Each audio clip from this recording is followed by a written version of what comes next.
Joining me now to assess all of the left's craziness in America is former Alaska Governor Sarah Palin. Governor, good to have you here. We wanted to talk a little bit about what's going on over the last few days since you were with us last Thursday night, the night Trump was arraigned. Then he was booked, fingerprinted, and mugshotted. You came on. Let's remind the audience. You said this. Take a listen. Country as I do. Yeah, absolutely. I mean, I think those who are conducting this travesty and creating this two-tier system of justice, I want to ask them, what the heck? Do you want us to be in civil war? Because that's what's going to happen. We're not going to keep putting up with this. And Eric, I like that you suggested that we need to get angry. We do need to rise up and take our country back. Now, I would say the RNC, though, that's what's lacking when it comes to collective anger that can be healthy and it can be useful. Where is the RNC? And so, from my perspective, and my point was getting angry at the RNC because I was talking about Ronald McDaniel at the time, but somehow the left has really twisted your words. Can you clarify what you meant by your comments?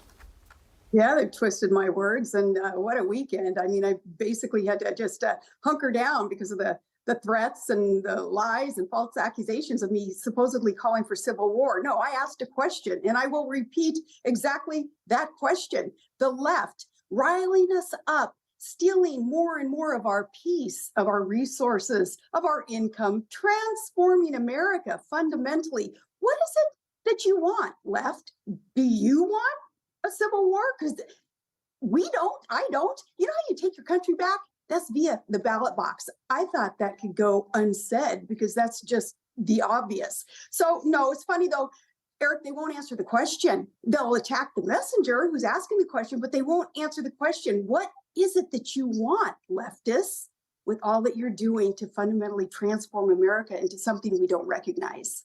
You know, and then just to let the folks understand, Governor Palin's a friend of mine for a long time, and she said, let's clear the air here. I'm getting death threats. She's getting death threats. Governor, just tell us about that, and we'll move on to the next topic. Yeah, and you'd think I'd be used to that by now, and I am. But, you know, anytime anybody invokes my kids, well, then no, Mama Bear, I'll just rise up on my hind legs and I'll say no, and I will clear the air however I can. So I appreciate the opportunity.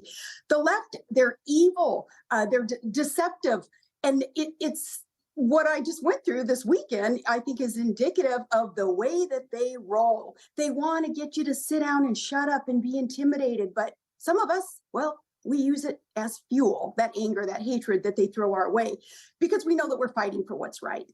Amazing.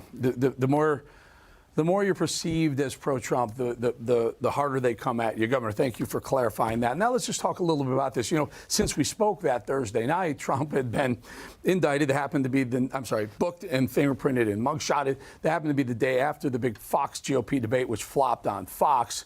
His numbers post those two events have solidified it, have widened his lead over the next closest, Ron DeSantis, who lost ground in those 5 or 6 days since. Yeah. Well, again, the left is underestimating the wisdom of the people. The people, we see that this is unjust. We see the two-tier system of justice. We know it's not right. We know it's un-American.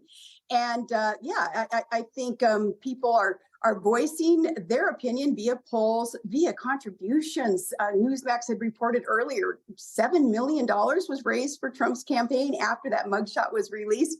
It's backfiring on them, again, because they underestimate the wisdom of the people. You know, Governor, we're going to leave it there. I just really appreciate it. And folks, no one should be threatened with harm, with death threats, with family threats. And this is just wrong. It's just another example of how the left will turn something. Sarah Palin was on this show and asked the question, do you want a civil war? And for that, this is the way they twist it and turn it. Governor Sarah Palin, thank you so much for your time. And we'll talk about other things at another time, but this was something that needed to be cleared up. Appreciate it.